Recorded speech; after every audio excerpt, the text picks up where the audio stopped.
Pure লাইফের জ্ঞান পার্টিতে চারদিক আলো আর আনন্দে ভরা। অফিসের বড় বড় কর্তা থেকে শুরু করে কর্মচারী সবাই উপস্থিত। বাইরে থেকে সবকিছু স্বাভাবিক মনে হলেও ভেতরে ভেতরে চলছিল এক গভীর ষড়যন্ত্র।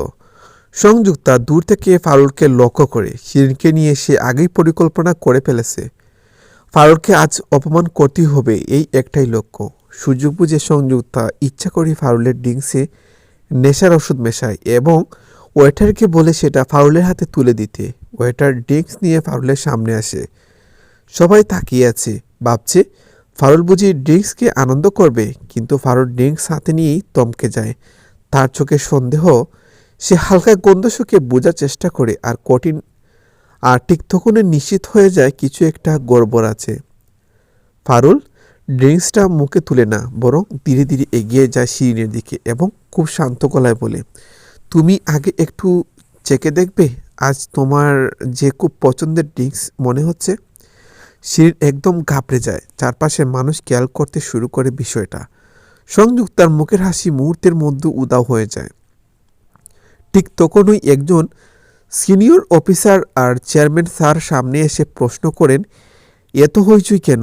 ড্রিঙ্কস নিয়ে এত সমস্যা হচ্ছে কেন? ফারুল এবার আর চুপ থাকে না। সে পরিষ্কারভাবে বলে দেয় কীভাবে ড্রিঙ্কসে কারসাজি করা হয়েছে। যারা দূর থেকে সব দেখেছিল তারাও একে একে সামনে এসে সত্যিটা বলে। পুরো পার্টির পরিবেশ হঠাৎ গম্ভীর হয়ে যায়। চেয়ারম্যান স্যার রেগে গিয়ে সংযুক্তাকে জিজ্ঞাসা করেন, অফিস পার্টিতে এ ধরনের কাজ করার সাহস পেলে কোথা থেকে? সংযুক্তা কথা হারিয়ে ফেলে, কোনো উত্তর দিতে পারে না। তার নিজের পাতা ফাঁদি সে ধরা পড়ে যায়। শিরিন বয়ে মাথা নিচু করে দাঁড়িয়ে থাকে। এই সব কিছু দূর দূর থেকে দেখছিল রায়ান। ফারুলকে নিয়ে এতদিনের ভুল ধারণা একে একে ভেঙে যেতে থাকে তার। সে বুঝতে শুরু করে ফারুল দুর্বল নয়, বরং পরিস্থিতি সামলানোর ক্ষেত্রে ভীষণ শক্ত। পার্টির শেষের দিকে সবাই যখন ধীরে ধীরে চলে যাচ্ছে, ফারুল একা দাঁড়িয়ে থাকে। তার চোখে আর আগের মতো অসহায়তা নেই। সে মনে মনে বলে, আজ আমি কাউকে জেতাতে চাইনি, আজ আমি নিজেকে হারাতে দেইনি।